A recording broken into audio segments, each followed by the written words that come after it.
গণভোট করা যাবে না এমন কোন বিধান নাই।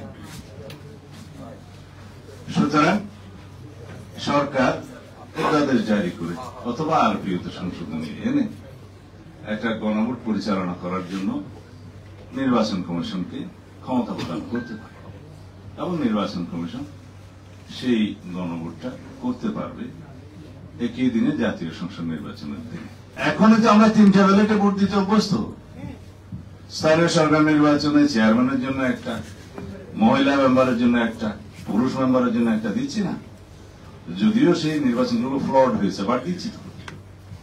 উপজেলা নির্বাচনে উপজেলা চেয়ারম্যানের জন্য একটা, মহিলা ভাইস চেয়ারম্যানের জন্য একটা, পুরুষ ভাইস চেয়ারম্যানের জন্য আমরা দিচ্ছি। সিটি কর্পোরেশন মেয়রও এরকম 2-3টা ব্যালট থাকে।